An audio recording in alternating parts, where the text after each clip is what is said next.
This is a Rogue Media Network podcast.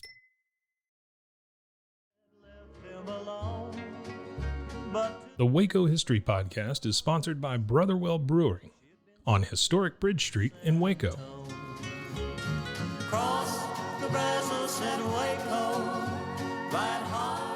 All right, welcome back to the Waco History Podcast. I've got a friend on with me this time, and in our recent series we had with Ryan Holt, I think we mentioned the research that Sean Sutcliffe had done into the Waco Fire Department with others. But Sean is a longtime, almost 30-year librarian with Waco McLennan County Libraries, so he's done a lot of service to the people of Waco and McLennan County, and a lot of service to the Institute for Oral History. He's an interviewer for the Institute for Oral History, and so he's contributed several priceless oral history interviews into our collection. So I'm delighted to have him on here today to talk about his research. Sean, welcome to the Waco History Podcast. Thank you. Good to be here. So the thing we did with former Chief Holt is really go back and do a little bit of a historical overview of, Waco PD here in town. Of course, looked very different at different times in its era, and I'm sure that's the same when we talk about the fire department in town. So I'd love to go back and you just take us into some things you discovered in your research into the early days of the fire department here in town. Probably wasn't called the fire department. Yeah. Yeah, when we had the 150th celebration last April, whenever it was, I made a comment about, they say necessity is the mother of invention. Mm-hmm. And so as such it was for Waco. It's nothing like a good in quotations, fire that destroys a bunch of buildings to really serve as the impetus for creating a fire department. And that's indeed what happened in Waco in 1873. Multiple buildings burned, and you can't have a thriving town or a thriving city eventually if there's a risk of homes and buildings and businesses burning down. Mm-hmm. So yeah, that's what led to the creation of, at the time, the Waco Volunteer Fire Department. One of the stations, we can see the photos. It's just hard to picture, but Station 1 was originally on Franklin. Okay. But the photo, and I've never seen a photo of that one, but the one we're most familiar with is in the 300 block of Washington. Mm-hmm. And it's hard to picture that being there, but indeed that's where it was for the tornado helped move it, I guess you could say, eventually. But yes, the Waco Volunteer Fire Department, organized in 1873, gone through various phases of expansion. And I mentioned in my comments at that anniversary celebration shindig, it would be interesting. And again, anything I say is it's coming from a nerdy local history librarian. So that's you're hitting our listener base right on the nose. So one of the things that I think would be interesting is to have a map, and it could be done, and plot where the various fire stations have been, and really see how the city has grown. Because you could mark the development of the city, or perhaps even the predictive development of the city where they put fire stations. Exactly. Yeah. And so it is for Waco with the one on Washington, and then there was one in East Waco. For a long time it was on Tyler. Then eventually it was at the kind of, I guess you could say, the Y at Hillsboro and Elm. And then other stations from there, West End on 12th Street, which is now, it's kind of someone's personal residence, but they're behind the old funeral home that has been turned into, I think it's the Market 1124 or something like that. Yeah. Then Station 4 down at Baylor, and number 5 at the time it was called Bell's Hill on the 1700 block of Clay, and then expanding into North Waco. And I think that's been when I think about it, that's one of the interesting aspects, is how the growth of the fire department reflects the growth of the city. It was early 81, I believe it was, when Station 11 opened out in the industrial district. And we can see how much it's grown out there now. Yeah. And then China Spring, and now new station being built out there on Panther Way. So, I was thinking, which is always a dangerous prospect, but I was thinking that there are some careers that truly provide an opportunity to see how a city or a society changes in both good and bad ways. And the fire department is certainly one of those. The calls they answer, the growth of the city, the diversity of the department, things like that. But yeah, so it started small and gradually grew. And in 1917 was when it became a fully paid department. And that came out of concern about insurance rates. Okay. So before we get to that, I don't know. I don't think on the podcast we've talked about the 1873 fire. Can you talk a little bit about that fire in particular, or how much you know about that fire in particular? I don't know a whole lot about it, other than it was obviously downtown along Franklin. In multiple businesses apparently that burned. Okay. But I couldn't even begin to tell you which businesses. Well, now I would think in 1873 we've got a lot of wooden structures, right? Yes. And I would think in 1873, by that time, we've got some densely developed kind of wooden structures. Yes, I would think so. And multi-story, most multi-story wooden structures. Yeah. Every county in Texas, it seems, has a story of when the courthouse, in the 19th century. Okay, that's when we lost the courthouse. So, I think this is not an unusual part of the narrative of a city's development. There is this sort of crisis, yes, or some sort of big conflagration that takes out some important, You have to presume it would happen eventually. Something, like you say, something would cause the city leaders to say, "Wait, we need some fire protection." And I'm wondering what was in place to respond to the 1873. I guess it was just people grabbing buckets and not an organized response to that fire. That would be my guess. And as part of, I'm getting a little bit ahead, but I know we can come back. But in researching, it's interesting to me the changes in technology, and of course back then, well, for many years of fire services, at least in Waco, the crews didn't have the benefit of what are called SCBAs, or air packs, air bottles you see on their backs to help them breathe to go into a building. So you hear the term smoke eaters, that's what they did. Yeah. So either they went in and took all that in, stayed as low as they could, did the best they could, or it had to be fought from outside. And I can't help but think, between the incendiary nature perhaps of the structures plus the limits in their ability to get to it, that was another opportunity for the fire to expand too. I'm conjecturing, but it's an educated guess. Yeah. So this 40-year period where it's a volunteer fire department, do we have much information on how it operated as a volunteer organization? We know there were alarm boxes that would help crews know where to respond. Now, so Ryan Holt talked about the old call boxes. Was that do you know if it was an integrated system, or was it a separate system for fire and police? I don't know. And I think there's some others who've done some more research on that. So I'm not super knowledgeable about that, to be quite honest. I do know that city directories, which we have at the library, which the Texas Collection has, at the front of them, I've seen lists of the boxes and where they were located, which is, again, in a nerdy librarian sort of way, it's kind of cool.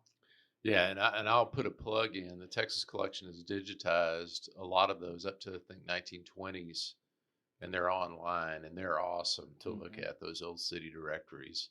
If you're wondering what your address was back in 1898, it'll tell you.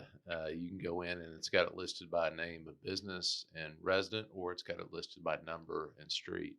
And so they're really interesting to look at. As a nerdy historian speaks to a nerdy librarian. It's truly like, I mean, Yeah. it's essentially a phone book plus, I guess you could say. It really And so is. some people listening to us, you just lost them when you said phone book. Oh, Because silly me. see, I mean, think how long it's been since we've had a phone book. It's been a minute since we've had this thing that you would have on your porch delivered to you that had everybody's phone number in it. So Yeah. the other day I was scanning some newspapers looking for some articles for some vertical files and whatnot. And one of them had a photo of the Amtrak depot in McGregor. And I had forgotten there was a payphone outside of it for many, many years. Uh-huh. So, yes, there's a certain age group that has not one iota what a payphone would be. All right. So you said you talked about, I interrupted you. You were talking about the volunteer structure, that they were relying on call boxes. Anything else you know from that period of when it was a volunteer? It wouldn't be a surprise to anyone about the fact that it was a horse-drawn operation up until, and I haven't been able to. I and others, and I need to eventually fit in their names. Others have been doing research. It's not a one-person job. Well, let's give them the shout out now to make sure we don't miss it. Well, and Yeah. I will miss someone in it. I'll wake up in the middle of the night thinking about it. But I have to start out with a personal friend of mine who retired a few years ago after 42 years in the department, and that's John Linda. He had a very long career at the Waco Fire Department. Mm-hmm. Almost in his entire career was at Station 1, and much of it on the ladder truck. But he's a lifelong Waco resident too, and enjoys history. So he and I've spent a lot of time digging for clues and information. I brought with me, in case I needed it to cheat, is the first yearbook, I guess you could say, or history book of the department that was done. And part of the problem of doing the research is the time. Sure. Either for me, even on the job, or for others, on their personal time. But Jeff Pruitt was very instrumental in putting this together, and he deserves credit for really working hard on that. He's still with the department. And then even more recently, we've gotten some younger guys who are interested in it. Young is relative, I realize, but younger certainly compared to me. Dylan Carl, who's at Station 1, and Nick Guerrero have also gotten involved in it. Years ago, John and I went down to the state archives in Austin and did some research on the department down there. And Ernest Nivens went with us also, and he's an alarm office dispatcher now. But even long before us, there were others. Otis Williams comes to mind. He retired after, I believe it was 38 years. And he was really hoping to establish a museum back in the 80s, and I want to say even maybe a little bit sooner than that. Unfortunately, it's still in the works. I know there's still discussion. We'll talk about that later. There's still discussion about that. Now, the name of the book is Waco Fire Department, 1873 to 2012. And so you could check that out at your local library. However, check that out is a relative term, because we have it and the other one that's come after it in the local history room, because we don't want it to be checked out. It's on reserve. Sorry. Yes, exactly. Check it out, but don't leave the building. That's right. Yes.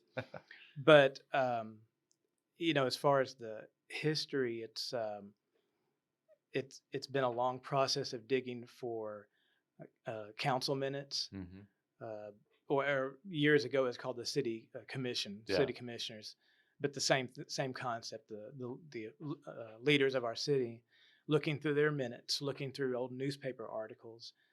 Unfortunately, many years ago, and I don't know all the details, and I couldn't say them anyway, but from what I've been able to gather, someone down at the former headquarters, which was at 1016 Columbus, that opened in 1932. I should remember the exact date because I've seen it many times, but that station opened and was the headquarters eventually. And that station's now out on Park Lake. But anyway, someone apparently went through, and my understanding is a lot of perhaps historical stuff was tossed out. It's easy to be angry about that, but organizations can't live off of history. They have to progress. Yeah. So we don't know what we lost, to be honest with you. I see. But it's been a process of learning and being surprised, and in fact, and I'm jumping ahead, so I apologize in advance. But during an oral history interview with Weldon Hill, who is still the oldest retired fireman, he mentioned. Well, let me back up and say this: it's always a quest of like fire departments, police departments, things like that. They want to honor and recognize those who gave the ultimate sacrifice. Sure. And so we knew of Jimmy Fox, who died in a sawdust fire at Love Wood back in the late 60s. And while interviewing Weldon Hill, he happened to mention Captain Brandon, Bob Brandon, and I didn't know anything about this personally. So it's interesting the way you find out about information. Then we were able to look up that article and find that he was acting assistant chief that day and died of a heart attack. He was a 35-year fireman and died of a heart attack in 1960. But anyway, it's a process of finding articles, government documents, things like that. And you mentioned me doing oral history. Youth is wasted on the young. I wish I had started many years ago, but because we've lost not just firemen, but any number of people who have stories to tell and that would be useful for the historical record. So. And you can only go back so far with oral history before you've got if there's not a written source, particularly on this early period we're talking about, it's pretty problematic. Now, you mentioned insurance concerns, and now how those begin to intersect with kind of the city supporting the creation of a formal fire department. Yeah. Sure, and I don't want anyone to think that I'm an expert on insurance rates or anything like that. But if you ever hear ISO, that's what an ISO rating of whatever. Yeah. And so it's significant that Waco, the year escapes me, but it hasn't been too many years ago, achieved the highest rating that you could, which is important so that you have lower insurance rates. Yeah. It's not just some feel good number. It's significant financially. Yeah. So Ryan Holt mentioned that as well. I mean, investment, moving there, these are all things that people that are investing capital or wanting to relocate consider. Yeah. And from what I found, and I'm looking down to be sure I'm getting that right. But, sure. It was 1917 when the department became fully paid. But the discussion of that actually began back in 1915, based on some information from the state. They were concerned about the need for additional fire protection. At the point where the department became fully paid, there were paid guys. Yeah. And I say guys, we have to be honest, up until 1992, early 90s, it was an entirely male fire department. Yeah. So there were some paid men, but it was not fully paid. And so the city supported and approved creating a fully paid fire department. And by then, I don't know if I finished my thought earlier, but it was early 1910s, maybe around 1911 or so, when the department started becoming mechanized, and the horses eventually going away. But yes, by 1917, the need for improved fire protection related to insurance rates. Do you know the first truck they got? What the first truck was? I don't, and I'll tell you who knows this stuff is John Linda. He knows about fire trucks, to be honest with you. It's not the one out in front of Paparolo's. It's not that. It's not that fire truck. Yeah.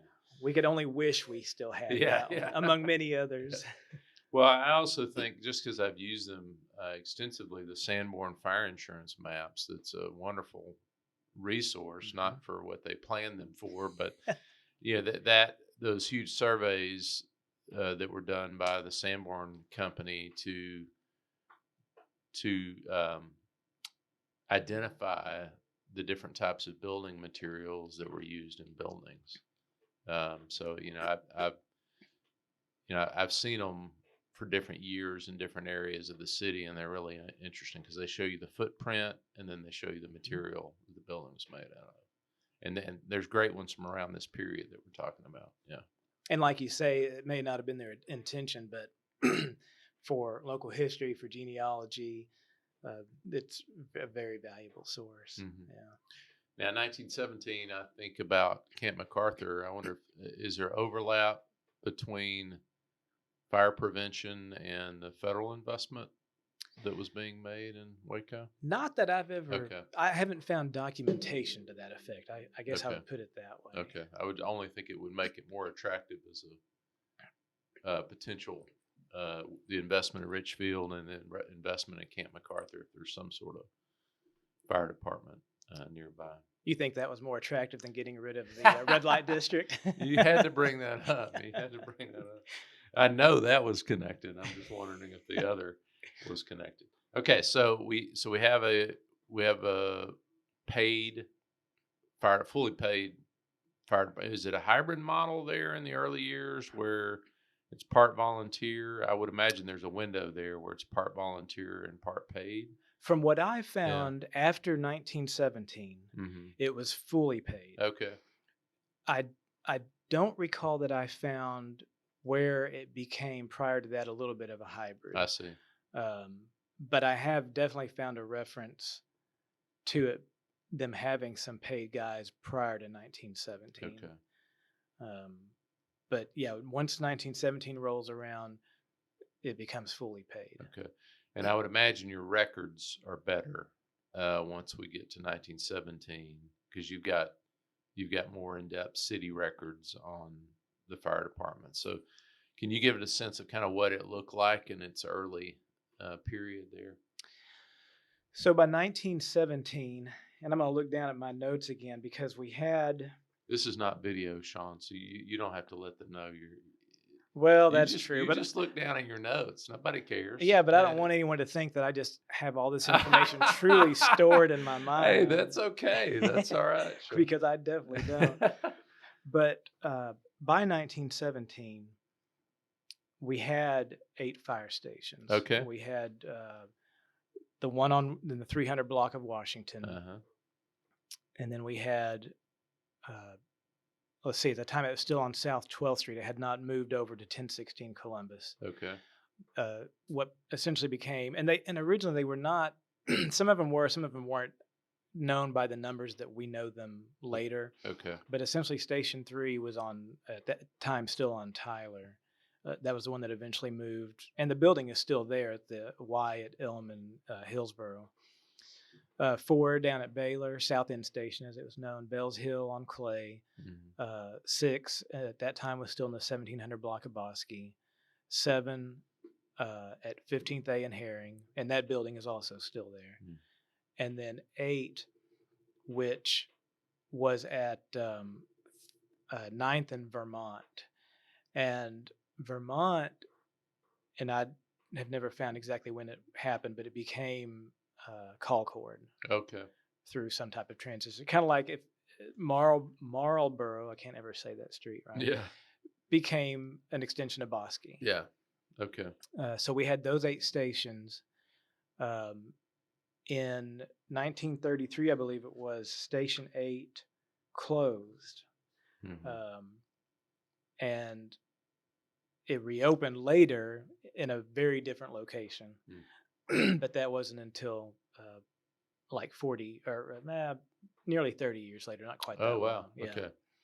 20, 25, 20, somewhere in there years later. Okay, so that's the network that you just said that kind of covers Waco for a long time here. That's correct. Yeah. That's right. Okay. Yeah. So from 1970, as far as fully paid, 1917 until I look down here and I found October 16th of 1933 was the original Station 8.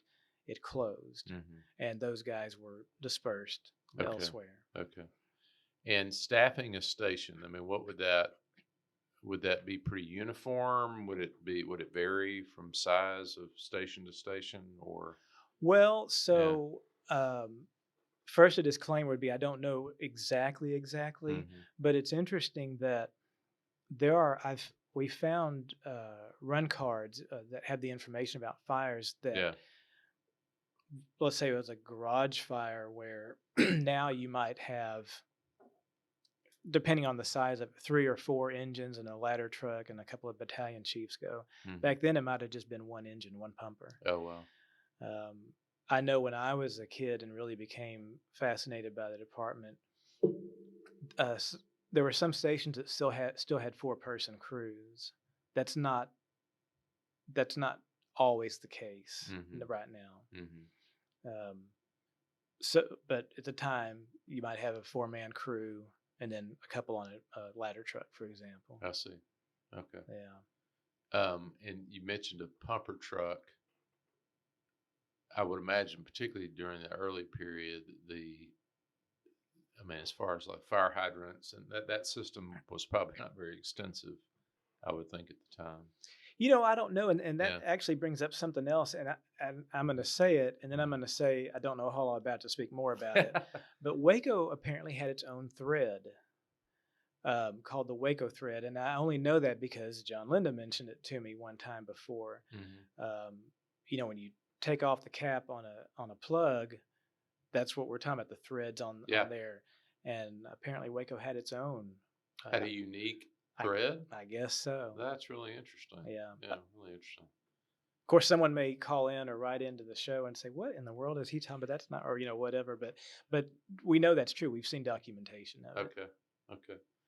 Well, so they're using these call boxes. They're making. Does Waco have any significant fires that you found in the historical record in this early period? Because we talked about this early fire causing the change to. So I'm thinking as Waco continues to develop now. I'm before the 1953. I'm not talking about the tornado, but maybe in this early period where there's some losses by fire that drove kind of development or changes in the department. I don't know that I can say there were fires that drove development and change. Yeah. And one of the lists we've been working on are significant, major significant fires for that very reason. I mean, those things not only are costly to a city, but can lead to changes. Certainly, obviously, we're on the 21st floor, and obviously, the taller your buildings are, the more you're going to need a ladder truck, for example. Could somebody get to us? I don't think there's anything that's going to reach this high. So, as we're on the 21st floor of the Alico building, right. Yeah. But so yes, we've been doing some research to try to document these large fires, and of course, I didn't bring that list with me, so I can't really pull anything out to tell you. Are there some you remember from that list? Kind of significant fires. I was thinking there were some downtown. Yeah. But again, I would be making up numbers and incidents as I go along if I'm not careful. Because we know, for example, that there was a major fire at the Elite, but that was later. That was after the tornado. The Liberty Building explosion, whose date escapes my mind, but it was 1930 something. Yeah, that's on our app, the Liberty Building explosion. And I don't think we've talked about that incident on the podcast yet. And I don't know enough. I've read the article, but I can't speak to it with authority. Yeah, I know there was one fatality in that explosion of the Liberty Building. Just so listeners will know, the Liberty Building sits. Cafe Cappuccino is in the first floor of the Liberty Building, and so it's that historic building that is there. And in the 1930s, there was some gas accumulation in the basement of the Liberty Building, and a custodian there flipped on a light switch that ignited the gas and caused an explosion in the Liberty Building. And I'll have the date for you here in just a second. Sometime during the night, I'll think of something. I'll think, why in the world did I not mention that? But such is the human mind. Well, I mean, what you know from that list is how active the fire department is in responding to those sorts of incidents, I would expect, as Waco develops. And again, I think one of the things that strikes me about the department back then is, again, the fact that these guys did not have the safety, uh, the protection that crews nowadays have, which is not to say that it's safer now, Mm-hmm. but they did not have all the equipment and whatnot to stay as safe, um, be it air packs, uh, hoods to try to protect them from burns, things Yeah. like that. Yeah. So the Liberty Building was 1936. It was soon after the 1936 flood. And Mr. Warren Moore is the gentleman that lost his life, caused $290,000 worth of damage to the Liberty Building and structures around it. But I'm interested, and maybe you've had conversations about this, about maybe things they used back then that we've advanced past as far as modern firefighting equipment, maybe some of the things that they were using in this early period. I don't know if you ran into things that you found interesting that they would use to respond to a fire. The stereotype for some people of a fire rescue is the net, people jumping off into the Yeah, net. yeah. And you don't see that now. I haven't seen it in my lifetime that I can recall. Not here anyway, but yes, the department had a fire net at one time, and I believe it was training that the guys had to jump off of the training building into the net. Mm-hmm. And indeed, I know there was one fireman who was hurt because things went awry when he jumped into it. Mm-hmm. So that immediately comes to mind. Yeah. I don't know enough about the changes in hoses and nozzles, Mm-hmm. but I have heard from more than one person about the significance of having what's called a fog nozzle. And I'm going to leave it at that because I can't tell you enough about a fog nozzle to sound intelligent. I can sound pretty stupid about it, but I can't sound intelligent enough talking about it. But changes in nozzles, changes in and perhaps hoses. I'm probably getting ahead of where you're going, but talking about changes in the department, I remember when I was a kid and the stations had these hose racks beside them. Mm-hmm. So when they got back from a fire, they'd clean off the hoses and put them out there to dry. And they had extras in the station so they could reload the hose bed. And I don't know about the changes in the material used, but they don't have to do that anymore, which can be a significant time saver. But also, and I've told this to some of the younger firemen I've encountered, I remember we were driving around town and I would see a fire truck with some rolled up hoses on the back on the tailboard. That, unless they'd been training, that was a very good sign that they'd been at a fire. Whether it was 1.5 inch size, whether it was what was called big line, 2.5 inch. Mm-hmm. So random stuff that normal people might not notice or think about, but that's a change in their equipment and how you have to take care of it. Mm-hmm. Yeah. And if we really wanted to go further, we could talk about the use of computers. And I mean, I think John and I were talking about that one day. If you brought a fireman back from the early 1900s or even the 1940s and showed him a fire truck, I mean, there's a computer in there so you can see the information on the call that you're going to, which nowadays is as likely to be a medical call as it is a fire or a wreck or something like that. Yeah. And so you see the information that there are devices, and I don't know if they're still called pass devices, but if a fireman is if a fireman is incapacitated and laying flat and still for too long, alarm goes off. An indication that firefighter needs to be helped. Of course, I've mentioned the air packs, gloves, changes in the equipment they've used. Years ago, I did an oral history interview with Ralph Patrick, who retired as a captain after 39 years. He retired in '98, and he mentioned one of the early fires he fought was down down towards where the Farrell Center is now, as best I recall.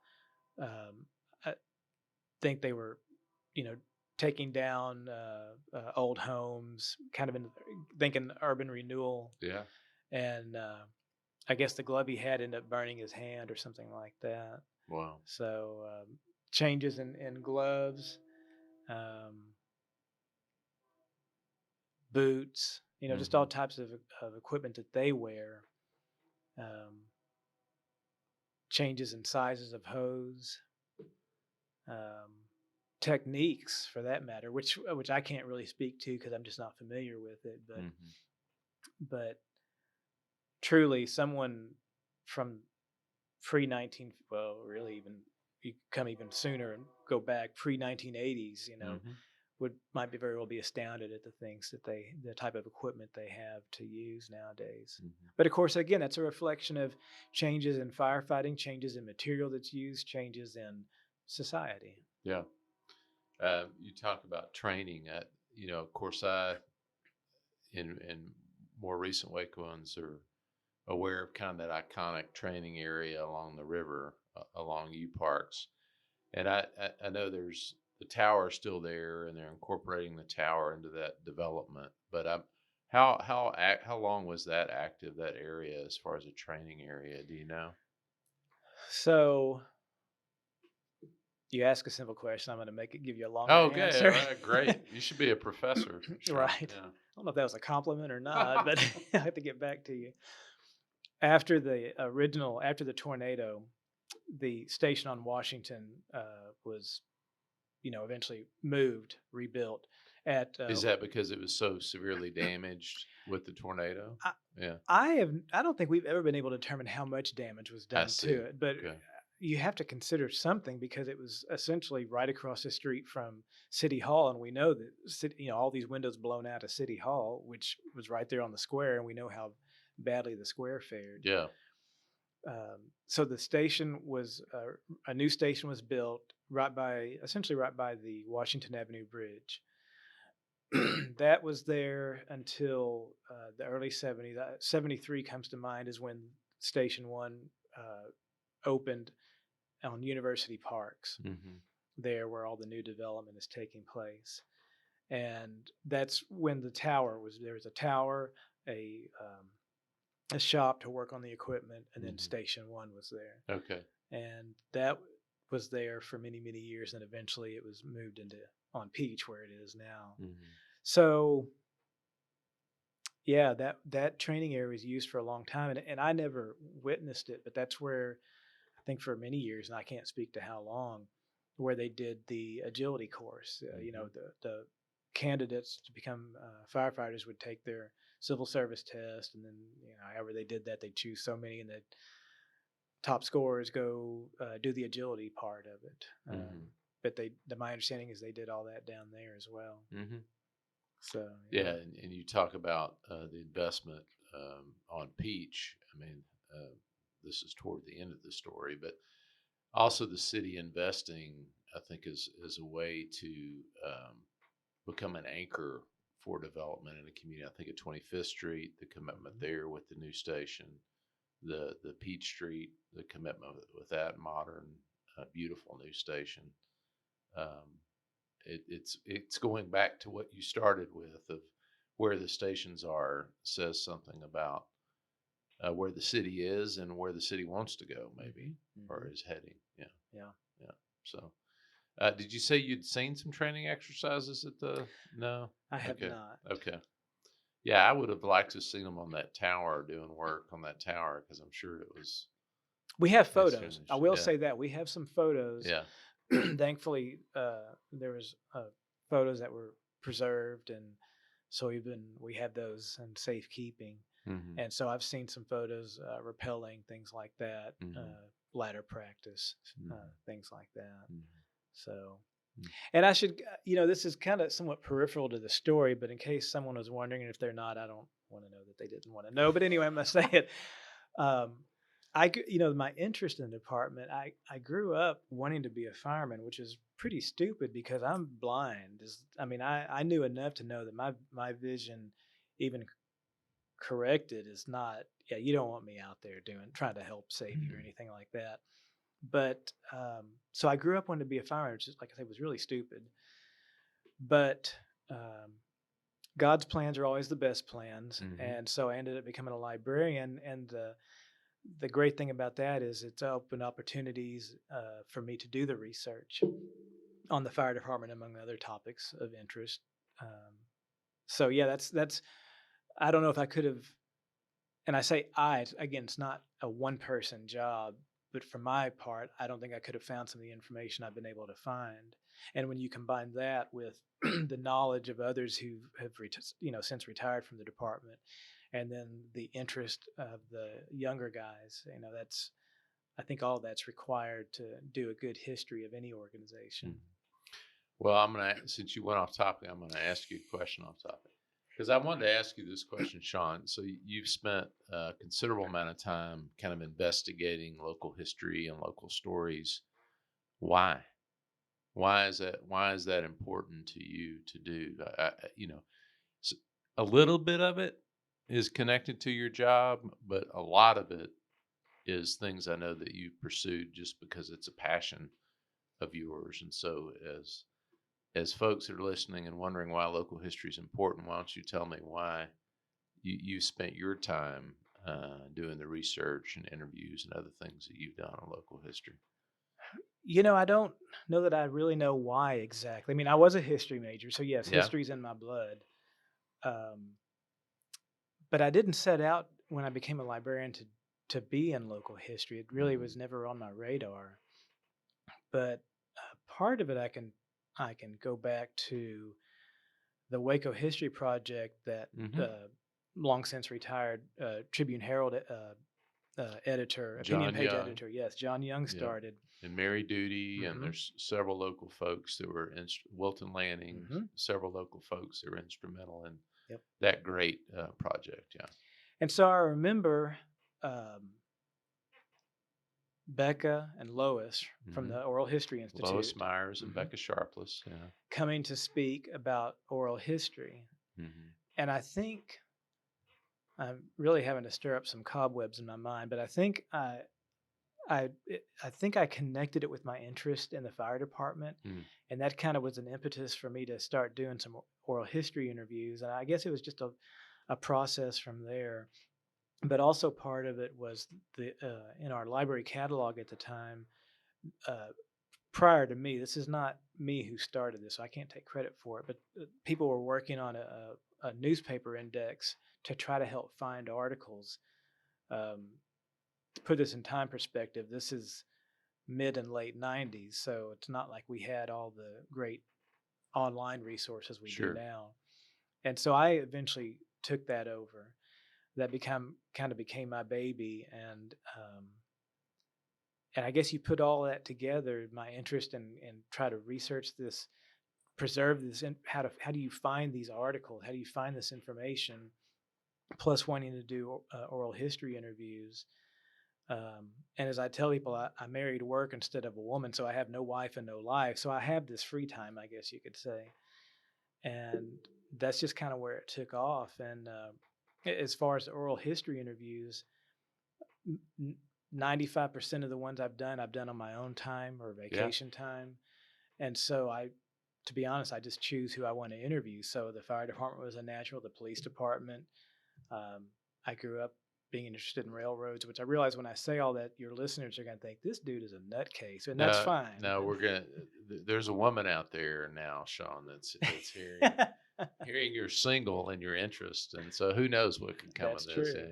Yeah. But so those aspects, and somewhere along the way, I became interested in just interviewing people about African American history, Hispanic history. Yeah. I can't really tell you where all that came from. I don't know, other than at least my parents raised me mostly decently. I mean, they did the best they could do with what they had to work with. So, I mean, that just became an interest of mine. And so I guess as I've gotten older, I don't remember who I was talking to, and I said, there's no paradise on earth. Waco's not a perfect city, but I love my city. Yeah. And, I stayed here and I enjoy living here.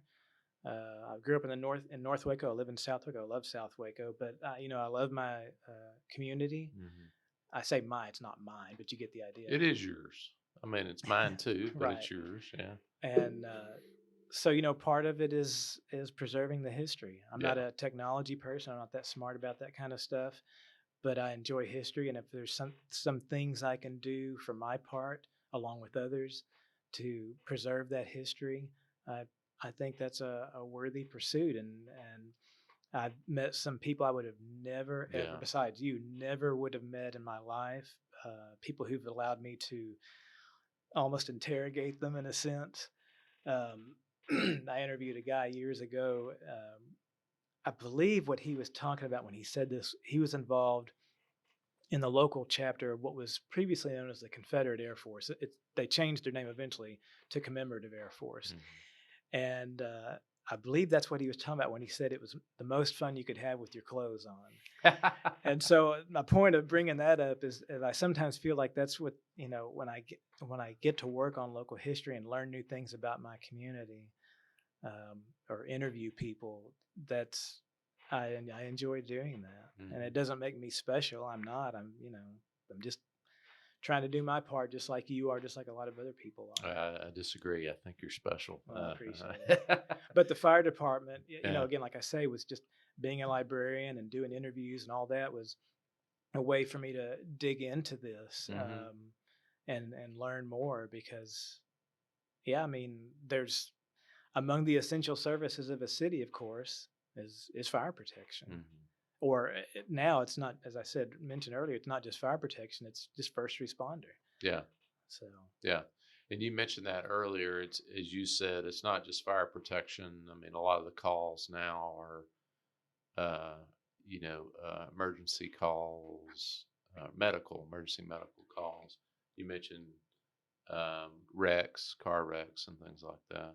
When does that become such a when does that become such a big part of the fire department's work? Yeah. I think if I was going to really kind of date it, I Mm-hmm. wouldn't say a specific date, uh, because okay, you already know I've already given you my nerdy alert, so Mm-hmm. anything I say could be nerdy. But it was always interesting. The Tribune Herald used to publish the fire calls for the previous 24 hours, Mm-hmm. and some days were busier than others. Of course, some days there were no calls at all. And medical calls were not very common at that time. I'm thinking back into the 70s and 80s when I was growing up. I was born in 73 for people who are, even remotely curious about that Mm-hmm. half century. So when I was younger, again, nerdy kid, looking at the newspaper and seeing these lists of fire calls. And occasionally they would assist what back then was at one point eventually became Daniel EMS. But if I were to date it, I would really say it started with the late Chief John Fasano, who came. Let's see, Chief Mercer retired in '96, and I don't remember how soon after. It might have been '97 when Fasano started. And he came from California and knew EMS, and I would say that was really when it started, as the push for the department to become more active in being first responder. And so while I can't pull statistics out of anywhere right now, the department has those numbers to document how the number of calls have increased over the number of calls period. Yeah. And then of course the breakdown of true fires of any kind versus medical or things like that. So yeah, mid to late 90s is really when the department became active in that part. Is part of that, and again, you're more informed on this than I am, but is part of that because we've gotten better at fire prevention? I mean, as far as the interventions that a fire department can make, if we've gotten better, it would seem if we've gotten better at fire prevention, that there may be opportunities for the fire department to respond to other emergencies and things like that. Or maybe I'm just making a leap there. Well, the department answers. The number of fires they have is less than it used to be, I guess you could say. Yeah. Or at least comparatively to medical calls. Yeah. And I heard someone, it's been the last couple of years, tell me that a now retired fireman commented or offered the opinion that part of the reason there weren't as many large fires, and Waco still has big fires, Yeah. but this person said it's because of cell phones. Interesting. And when you think about that, that makes more sense than one might realize, because let's think back to the Waco fire in, I believe it was 86. Yeah. Waco there in the 1,000 or so block of Franklin went up in flames. I don't remember the alarm time, but it was in the middle of the night. And so say someone's driving down Franklin at that time of the night and maybe sees a little smoke and calls it in. And at that time it had been Station 2, Engine 2 up the street on Columbus. They were just a few blocks away. Gets there in just a matter of minutes and is able to contain it, or maybe doesn't get as big. Whereas, now back then it just got out of control. Now that's a bad example because there was a hotel right across, motel right across the street. But just in general, think of people out and about, quickly have a cell phone, don't have to go find a business that might or might not be open, don't have to find a payphone to call it in. So people are able to call in things faster. That I think that's where this person offered that, where he came up with that idea. That's really I think it's a valid point. Yeah. So so we're still in that's the last 30 years or so. But cell phones, definitely fire prevention. There could be some other things to which I'm not as knowledgeable, but definitely inspection, things like that. I'm sure our inspections have gotten more rigorous and better. Risk management, which is not even a thing that really existed 50 years ago, but now something that every institution thinks about. Yeah. So that's really interesting. Now you mentioned the Waco fire. Other. You don't have your list with you, but other big fires more in the modern period that the fire department dealt with. Yeah.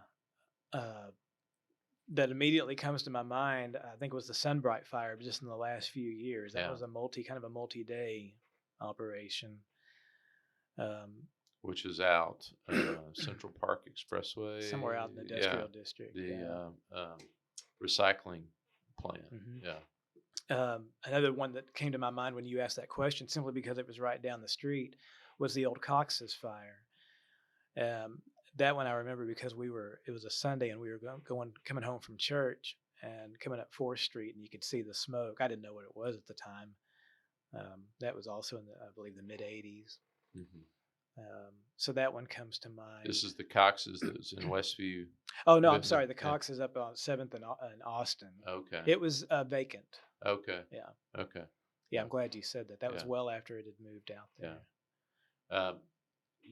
Just because I looked at it recently, the Cameron House, which is around where you work now, or nearby to where you work now, went up in flames. Which is you can see the structure on the app as a grand house that William Cameron built that went up, and it was abandoned for a while, and then it went up in flames, and that was the end of the house. It was demolished after that. But so we've talked about some of these industrial kind of corporate fires, but obviously we're losing residential structures along the way. And we've lost people along the way. Yeah. Now you mentioned some of those firemen, a couple of firemen that were on duty and paid the ultimate price. Were you able to identify other firemen that we lost that we should tribute here? That come to my mind, Captain Brandon, Jimmy Fox, and I don't even remember how we stumbled upon this, but let me look at my cheat sheet here, and it was 1920s. So Sean is just pulling this out of his mind. He's not looking at any reference material. I wish I could tell you that I just know this stuff magically, but I don't. April of 1925, 2 fire trucks collided while going to a fire, Oh my goodness. and Okay. it killed one of the firemen. Oh my gosh. N.H. Kendrick is his name. Okay. Um, and John and I talk about this every so often. I'm trying to remember if there's anyone else that I'm forgetting. It's not something you want to find, Sure. but as you say, you want to be sure and acknowledge that. Not completely unrelated to the fire department, but related to the PD. Mm-hmm. I was able to go up to Irving years ago and interview retired police sergeant James Howard, and he happened to mention during the interview an officer who died on duty. He was walking his beat, and as best I recall, had a heart attack. Mm. And I can't even remember the year, and I don't remember his name. But the point of me saying that is, when you look into this and you either accidentally find things or you're talking to someone who just happens to mention something, Mm-hmm. it's significant. So you can, again, document it and pay tribute. Yeah. Well, and sadly, more recently, in terms of line of duty, would be Steve Kroll, who it's considered line of duty due to exposure to firefighting foam. I see. Okay. Yeah, and that's a risk for I would think the history of the fire department. Some of the chemicals and inhalants and asbestos and things that they've been exposed to over time. I would think. Oh yeah, they didn't have the protection, Mm-hmm. or didn't know, or yeah, absolutely. Mm-hmm. Well, the group, you mentioned the group that it began. When did y'all begin kind of looking more into the history of the fire department? What motivated that effort? I don't even remember, to be honest with you. That's a really good question, and I can't pinpoint a date or even what. It started well before this yearbook, Yeah. the first one, or history book. I say yearbook because it has a lot of photos, and I'm thinking a yearbook, but it started well before 2012. I just don't know that I can recall the actual motivation. It may have been a combination of my access to sources at the library, plus interest in history, plus my friendship with John Linda and his, at the time he was still with the department, and his interest in history and obviously the fire department, and it just kind of went from there, I suppose, maybe. So the oldest active station that we have serving now is what? I'm testing your memory here. Yeah, well, it would be Station 1. It's not. I mean, none of them are where. Well, okay, I was gonna say none of them are where they originally were. That's not That's true. what I'm interested in. The oldest facility that still houses a station that's been in operation the longest. I know the number changes. Yes. But so Station 1's by definition is the oldest. But it's in station. A very, very new facility. Yes. Station 4, the Baylor station, opened in the late 60s. Okay. Number 9 opened in 69 over there on New Road. Back when New Road was new. And it was a field in front of it at the time. Yeah. Before Lowe's was built. Yeah. I'm starting a petition to change New Road to Road because it's not New Road anymore. It's not really new. So you're gonna call it Road? Yeah, Road? just Road. Oh. Take the new off. I mean, how long are we gonna call it New Road? What could possibly go wrong? So those are some older ones. Any other? Station 8's in its original. Well, okay. I mentioned earlier Station 8 was originally at 9th and Vermont. Yeah. But in its most recent life, it's in its original station over there at Lake Aaron Cobb's. And that goes back to 1960, early 60s. Okay. I was thinking about that because I'm not a party person. I'm sure that's a real shock to people who know me. But I enjoy celebrating good things. I think there's enough negative stuff in life. It's good to celebrate something positive. Yeah. So I think we accidentally missed when Station 8 really opened. But anyway, it's 4, 8, and 9 because 1's in a new station. 2 moved from Columbus out to Park Lake years ago. 3 is now out there at L3 on the TSTC campus.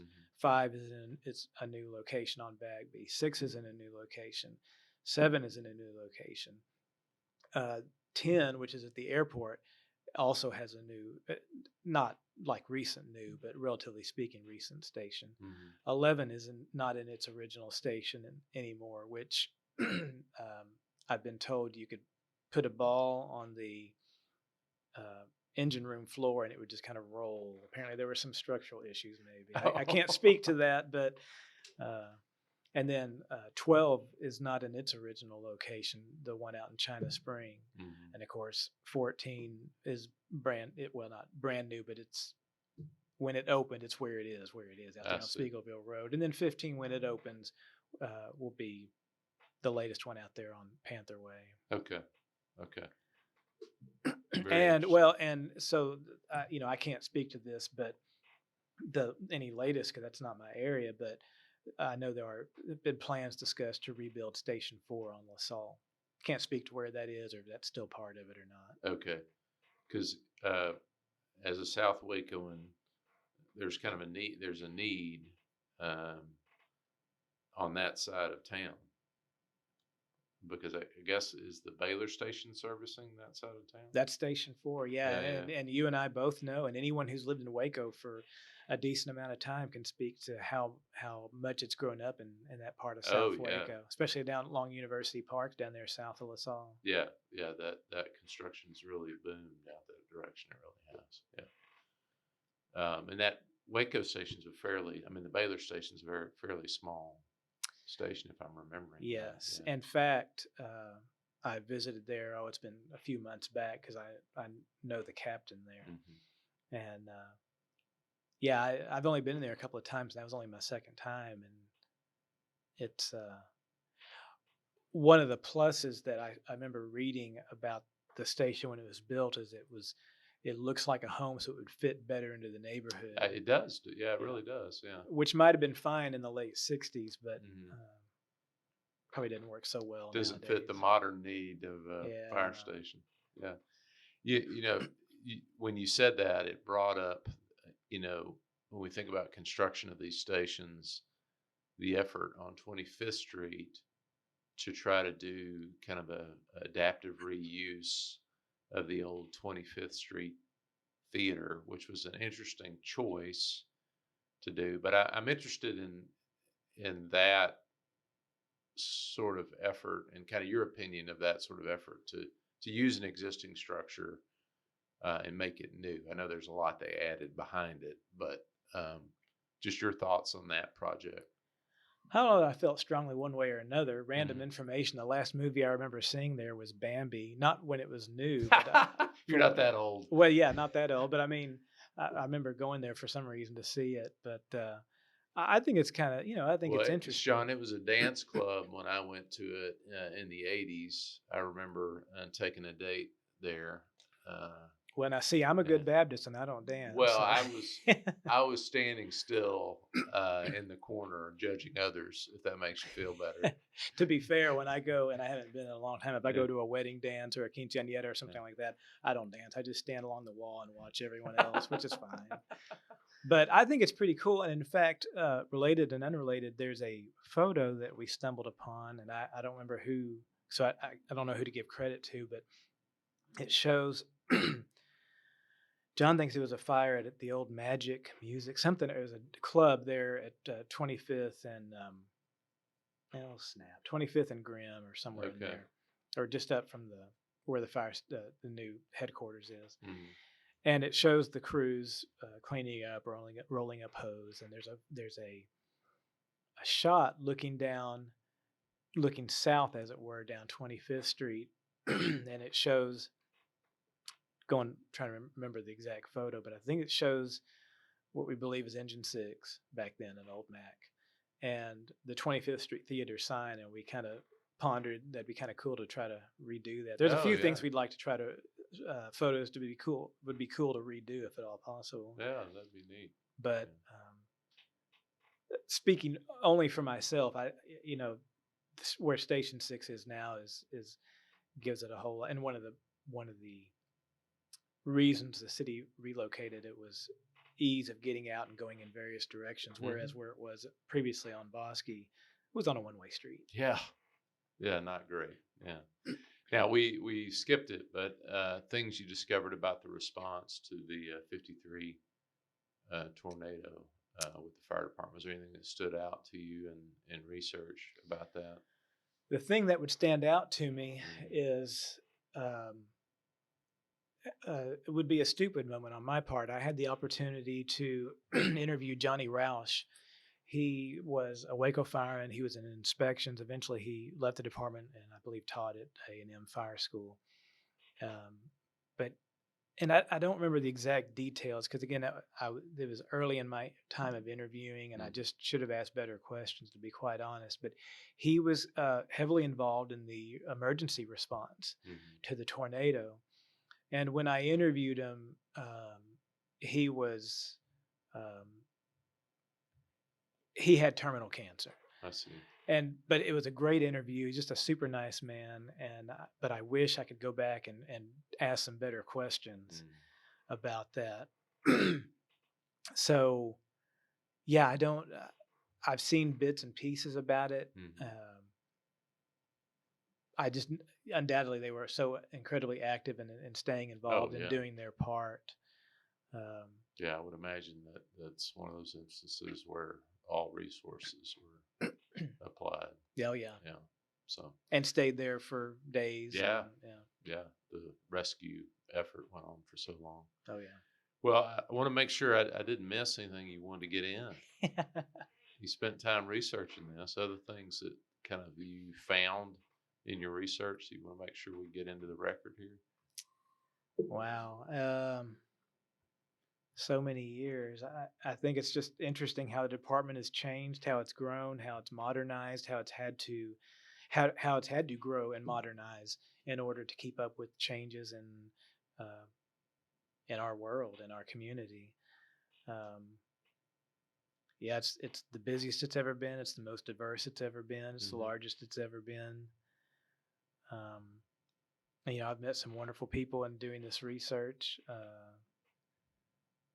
And I'm sure, again, I'll remember something in the middle of the night or even 30 minutes from now that I should have said. But I do want to ask when it integrated. You talked about the first kind of women joining the fire department in the 90s. When did the department integrate? So Dalton Gooden, I had an opportunity to interview him. I can't remember how many years ago it's been. He served in the Air Force, including some time up in Oklahoma, and he was part of fire protection. And I want to say he tried to apply 3 times. It could be 4. I may be misreading the exact number. Was declined in an application. Went to work for out there General Dynamics, which was out there at the old Conley. By then, I guess Conley was really shutting down, or had shut down and moved. Conley Air Force Base. And so he was working at the fire station out there. I see. And the city, and I don't know that I've even been able to wrap my mind around exactly how it went down, but the city took that over.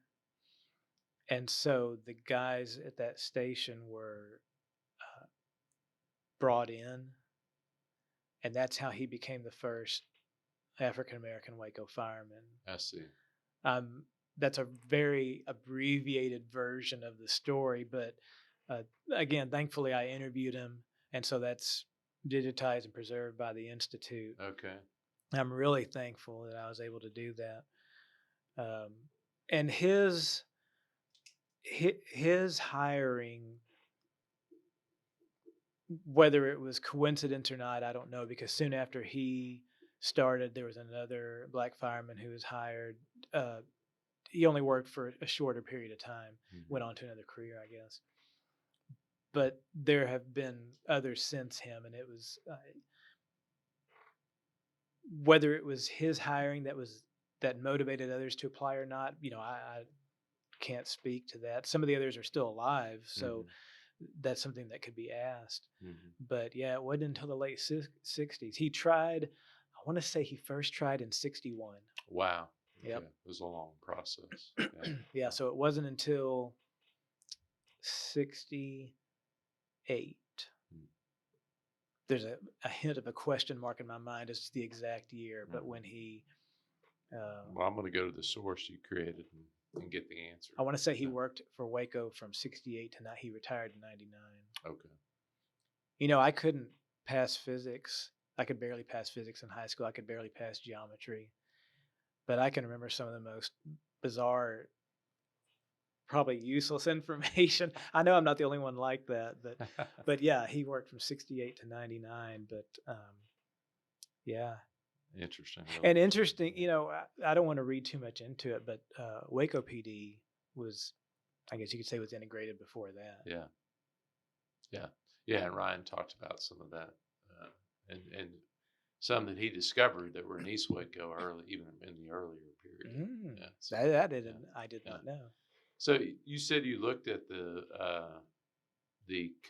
city records. I mean, are those helpful in researching history? They can and be incredibly helpful. Yeah. And in fact, I remember taking, using my cell phone, which back in the days would have been a different process. Using my cell phone to take pictures of certain pages so I could get the wording right.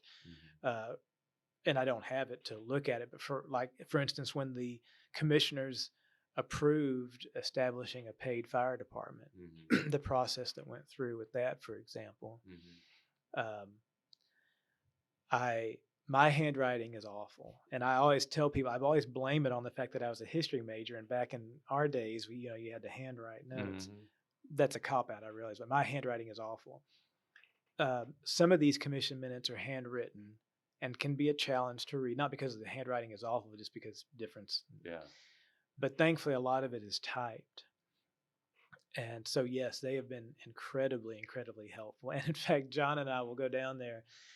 We hadn't been in a while, but if we had to do research, we would go down there. And I'm sure you know how it is. You start looking for X, and then you accidentally see Y, and you're just going all over the place. Rabbit trail. Yes, because you just see things that catch your attention, and you have to write notes so you remember to go back to it. Mm-hmm. But the commission minutes have been incredibly helpful because absent some of those dates, we didn't know. But with those dates of the commission or council meetings, depending on when the time frame, then we could say go back to the Waco newspaper and find any articles that were written. Mm-hmm. And so that was very, very helpful. Mm-hmm. I mean, that's true for anything that I've ever looked up, to be honest. Good. Well, Sean, I appreciate you doing this project. I appreciate all the interviews you've done. I'm going to bring you back on sometime and talk about your favorite interviews you've conducted that wouldn't be restricted just to the fire department. But that'd be a tough one. There's been, and I'm still trying to work on some more. So hopefully I'll be able to bring some down. You've got your hit list. So, yes. Yeah. But I appreciate you coming on and talking about the fire department with me. Well, it was an honor to be invited, and that's not a bunch of bull. I appreciate you asking, and hopefully someone can get something good out of this, or at least be moderately entertained. But thank you for asking. Yeah, thanks, Sean.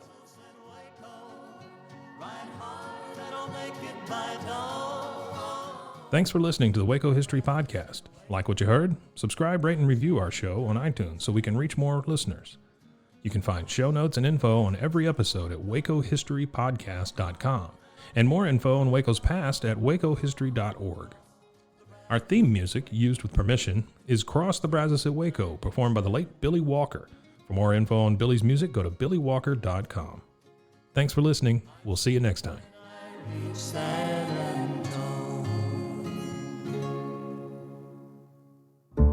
This has been a Rogue Media Network production.